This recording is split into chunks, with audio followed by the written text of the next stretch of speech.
Es ist der Traum von vielen jungen Kindern, eines Tages auf der großen Bühne zu stehen und als Fußballprofi auflaufen zu können. Heute hatte ich die Möglichkeit, zwei Jungs zu interviewen, die weiterhin hart an diesem Traum arbeiten. Matt und Griffin sind Fußballer aus Amerika, die durch ein Sonderprogramm nach England gekommen sind, um hier weiterhin ihr Talent beweisen zu können, um anschließend dann wieder zurück nach Amerika zu kehren, um dort auf professioneller Ebene Fußball zu spielen. Ich habe sie zu ihrer jetzigen Situation gefragt und wie sie ihre Chancen auf den professionellen Fußball einschätzen. Viel Spaß.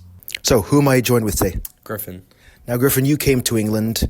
Now you're here in Bournemouth playing football. What has that transition been like for you? Yeah, first and foremost, it's been a really good experience. It's been very different jumping into a new system, both through the football and academically through uni has been very different. And especially at first when, I didn't have many friends here, no family, all very far away. It was hard to adjust to, but it's been a good experience. And I remember my goals and everything, so I've been staying after it, and it's been good so far, yeah.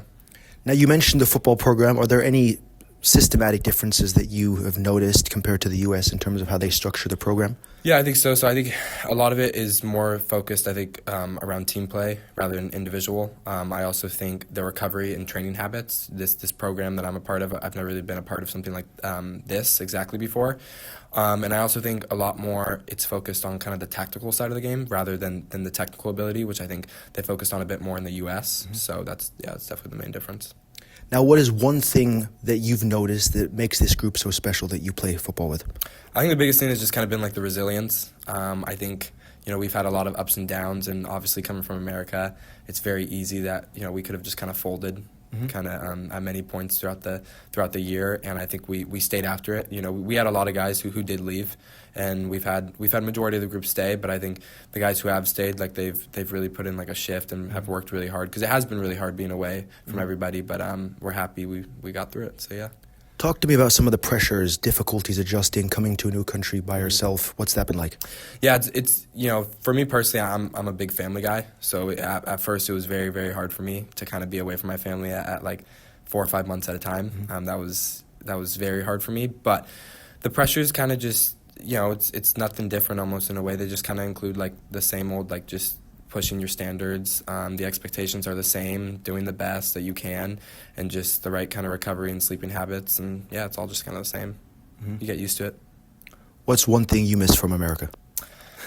One thing I miss from America? Right off the bat, it's a basic answer, but I have to go with the food. Mm-hmm. I miss the food. I miss the food so much. A lot of variety there. I'd say that though, and then obviously it's family and friends. Definitely just kind of all the people who I used to see every day. I'm very excited to go back. So yeah. Now, having gained this experience and helpful exposure, what's the ultimate dream now? Yeah, I think, honestly, I'd say just pursuing both kind of football and education, and just continuing to play at the highest level that I can for however long that is. I think nowadays, especially too with the education side of things, like there's a lot of opportunity that comes with it. So I think there's many different things that I can be looking at. So I think as long as I just continue to chase education and I play at the best level I can, I'm doing everything I can. So, yeah. Now, what qualities do you think you have that made you the ultimate leader for the Select Generation team? I think I would say, again, kind of my resilience, my toughness, my mentality. I think I tend to kind of make the players around me better. So, yeah, I'd say those, yeah. Griffin, I appreciate your insight. Yeah, thank you very much for the time. Yeah, of course. Thank you, my friend. All right, who am I joined with today? Matt. Now, Matt, where is home for you in the United States of America? Home for me is Westchester, Pennsylvania, which is half an hour outside of Philadelphia. And now you've chosen to be on this program as well. What makes this program so special, and why does it stand out to you? What makes this program special is that it really just gives underlooked players the opportunity to shine. Like, for me and a lot of the other guys, they were overlooked. They had the talent, but they just didn't have the chance to prove themselves to bigger schools and bigger names out there. And being here, watching everybody shine and people grow, and now getting the offers that they will and that they deserve is why this program is so special. Mm-hmm. What were some of the fears you faced, acknowledging that you would be coming to a new country, a country perhaps that you hadn't seen before? What was that like? The biggest fear for me was probably meeting new people. I'm a very quiet, content guy. And so back home, I'd be surrounded by the same people all the time, family and friends. And so having to come here and like become more of an extrovert and pull myself out there, that was probably the biggest challenge for me. What's the biggest adjustment in the football realm that you had to make on the field? In football, definitely the physical side of things.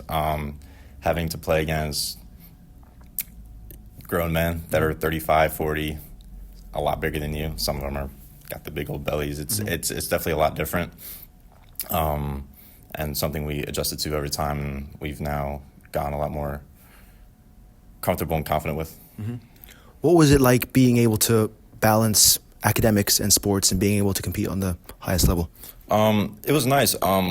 Luckily, we were in a position where school and football didn't overlap as much. I was able to put a lot of time and effort into both, put a lot of time into football, which is the main reason why I'm here, but also pursue a good education so I have a plan for after. What's one thing you're going to remember that from year one, either for football side of things or university side of things? Definitely the team, the guys. These guys are like my second family. I mean, every single one. I truly appreciate the time that I spend with everybody. And obviously, a few guys will be back here, but a lot of the faces are leaving. But it was just nice to be with everybody. And now, what is the ideal scenario? You go to this program, do it for 3 years, study in Bournemouth. Where do you want to go next? I think it really just depends on what doors open. I've thought about it like after my 3 years are done, I could go back to the States, get my master's degree, and play for another year of soccer back in the States. Or if doors open over here or anywhere else abroad, I could pursue the route to go pro. Matt, I appreciate your insight and your thoughts. I appreciate that. Sweet. Thank you. Thank you.